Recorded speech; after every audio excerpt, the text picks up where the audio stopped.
From KPRC2, this is breaking news. And right now we want to take you near Hobby Airport, where you can see the results of a plane crashing into a fence in a neighborhood in the backyards there of a couple of homes that we see. You can see firefighters are there, crews on scene. There was a structure that was in the backyard there that was engulfed in flames, and some heavy, thick black smoke had been pouring from that structure. But at this point, we are trying to get as much information as we can. We do have several crews that are on the way there. At this point, it does not look as if anyone was injured seriously, or even at this point, we have no reports of any fatalities. So that certainly would be great news. You can see that plane right there. And at this point, we also don't know if the plane was taking off or if it was landing at Hobby Airport. But you see the results there of it coming from the air at some point, whether it was taking off or whether it was landing, and it wound up hitting the back fence of a home. There is actually a fence that was between two homes, and there was a wooded structure that was fully engulfed in flames. And also we had some thick black smoke that was coming from that structure as well. But firefighters were there. We know that there are firefighters that are there at the airport at all times for takeoffs and also for landings as well. And so we believe at this point that this is the firefighting force from Hobby Airport that responded. We're going to get more information as soon as we can. But you can see just a few moments ago, about just 10 minutes or so ago, that structure that you see there on your left-hand screen right now, it looks like a gazebo, was fully engulfed in flames, and there was some thick black smoke that was coming from there. You can see where those firefighters, right in front of where those firefighters, the line stops, the ground there is charred, and we still see some smoke coming from that structure. Also, a little bit of smoke coming from that charred area on the ground as well. Don't know and now they're going to go ahead and spray that. Obviously, they want to make sure that it is out. They want to make sure that there are no hot spots there. But it doesn't look like any of the homes themselves. That area right there is the backyard of one particular home where the gazebo was in flames, and the fence that was knocked down and actually caught fire as well by the plane. That is a second home. But at this point, it doesn't look to be, there doesn't look to be much serious damage to the structures of the homes, which obviously is very, very good news for those homeowners or whoever lives there. But again, if you're just now joining us, this is right outside of Hobby Airport. We have Sky 2 that is there live over the scene, and we do know what type of plane it is. It is a Cessna 421C, I'm being told, Golden Eagle. So if anyone out there, you pilots, you're going to certainly know and be very familiar with that type of plane. It's a Cessna 421 Golden Eagle. Right now, we don't know how many people were on board, if it was just a pilot or the pilot had other passengers on board as well. But at this point, we are not getting reports of any fatalities at this point. And we are waiting on an update on any condition of the pilot or anyone else who was on that flight. And this is near Dobie High School, not too far from Hobby Airport. And again, at this point, that Cessna 421 Golden Eagle, we don't know if it was either landing and this collision occurred, or if it was taking off and somehow, for some reason, the pilot had to abort that, or if there were some problems with the controls or any structural issues with that plane. Yeah. Being told by one of our executive producers, Steve Lugerai, this is about a quarter of a mile away from the airport. So again, and also near Dobie High School as well. So if you're that homeowner or whoever lives there or may have been visiting one of those homes, and you hear a plane hit a fence that's in your backyard, and then if you look in your backyard and you see a plane in your backyard, and if you see smoke and if you see flames, that's not going to be a very pleasant sight. It's going to be something that's probably going to upset people quite a bit if you were going to turn around and see that in your backyard. But thank goodness, again, you can look, we're getting a pretty good view here from Sky 2. It doesn't look like any of those homes. There would be about 3 homes that are right there that could have been damaged by this crash, but at this point it doesn't look like there's any structural damage to any of those homes. You can see firefighters there on the left-hand side. They are putting some water on that, what appears to have been a gazebo that was up in flames, and some heavy black smoke that was coming from that gazebo just about 10 or 15 minutes ago. And they obviously did a great job of getting that fire and getting those flames out as quickly as possible. But they right now are spraying that down just in case there are any potential hot spots, because they don't want to have to respond to this area again if all of a sudden there are some hot spots and we can get some flames kicking back up again. But again, if you're just now joining us, you see, yes, a plane. This is a Cessna 421 Golden Eagle. It has somehow wound up in the backyard of actually two homes, knocked down a portion of a fence where those two homes are, and then next door on the left-hand side, there were some flames that you can see where firefighters are still hitting that what was a gazebo with water, because they want to make sure there are no more hot spots there. But then also behind the plane, you can tell obviously that there was a pretty good fire, because the ground there is charred, and can't exactly tell what that must be material from the plane. But you can see the material. There's some material there, some charred material that's on top of that charred ground right there as well.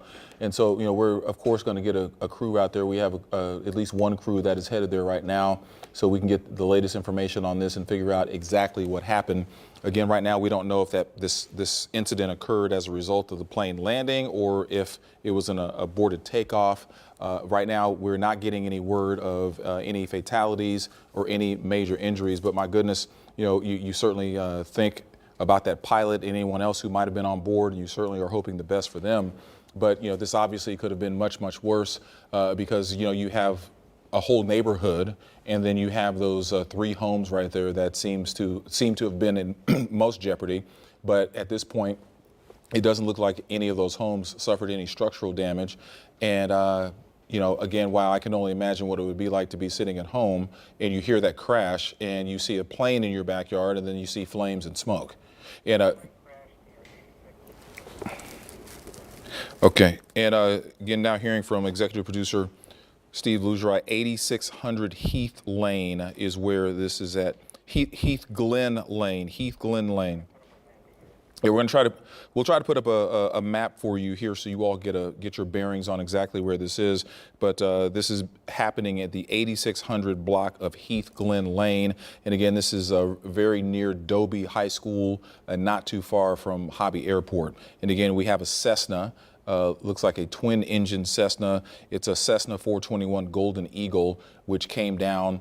It either was trying to land, and the pilot may have had some issues and caused this. And you can see the trail that charred ground, sort of, so to speak, that leads from there at the top, what's at the top hand, the left-hand side of your screen, all the way to where that plane is right now. And so, don't know if there was fire there as well, and which would lead you to possibly think that when the plane landed and it made its way on the ground to that backyard, it could have possibly been a flame at that point as well. We're going to, of course, work on all those details. But my goodness, the aftermath, you see the wing there. One of those wings certainly looks damaged. Trying to remember what the other side looks like, but we certainly have wing damage. We have structural damage on the bottom of that plane as well. But the cabin looks to be fairly intact. We do have a phoner right now. We are going to be on the phone with the Director of Communications from Pasadena ISD again. Art Del Barrio is the name. Mr. Del Barrio, if you can hear me, thank you so much for joining us. This, of you're course, welcome. This is, of course, very near one of your high schools. Tell me what the situation is on campus, and if you've had to make any adjustments because of what we're seeing here on the ground with this airplane. Well, the one thing I can tell you is that the pilot did an excellent job. He made an emergency landing on one of our campuses, on the south side of our Dobie 9 High School campus, and there were no kids involved. He's inches away from something catastrophic, and he just did a tremendous job of keeping himself safe and his plane safe and the kids safe. And do you know if that pilot was the only one on board, or were there passengers or crew members? As far as We're still gathering information as far as the plane goes. I do know that none of our kids were injured, and we're still gathering information right now from the campus. Yeah, this time of day, it's 2:45. From our understanding, this probably happened within the last 20 minutes or so. What is your schedule like on that campus, and what exactly were kids and students doing when this occurred? Well, I mean, kids are in class while they were doing this, and luckily they weren't out on the field. Okay, yeah, again, we're speaking. Oh, go ahead. I'm sorry, Mr. Del Barrio. Yeah. Luckily, they weren't out on the field at that time. Luckily, they were in the class on campus. And I mean, this all happened, feet away from our tennis courts, feet away from lots of activities. I mean, there's a hero in all of this, and that's the pilot. The pilot did a tremendous job of keeping people safe. Okay, so I don't know if you are near a TV screen right now, but I can describe to you what we're seeing. We're seeing. I've got my computer on, and I'm familiar with what we're seeing right now with the plane that's gone into a home, but he was able to land and keep himself on the field next to the high school, and you just did a tremendous job. So I just want to clarify, so that field where we see the firefighters, where we see the charred ground, and that field that leads up to that fence, that is actually the property of Dobie High School of Pasadena ISD. That is part of the Dobie, not Dobie High School, the Dobie ninth grade campus. The ninth grade campus, okay. So that is your property. So again, thank goodness, as you said, there were no students out there on that field at this time. What is the field normally used for? That's a practice field. I mean, it could be used for band activities. It could be used for soccer. It could be used for you name the activity that kids can do on a field at a high school. It could be utilized for that. And we're just very fortunate nobody was on the field at the time. Most definitely. So, and this is your district, and so where those three homes are, where this plane landed, conceivably there could be those could be homes of students there.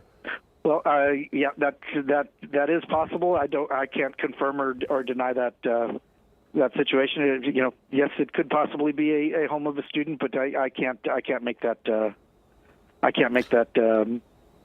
affirmation right now. Of course. One more question before I let you go, Mr. Del Barrio. Did this have any kind of impact on the schedule once this happened? Did classes stop at all? Do you have to alert parents? It happened right around dismissal time, so I believe everybody was held back in the building while everybody determined what was happening. Everybody was held back in the building. Now that there's been an assessment made, and I believe kids are being released, and the streets are not closed down. There's a lot of first responders out there, but students will be released.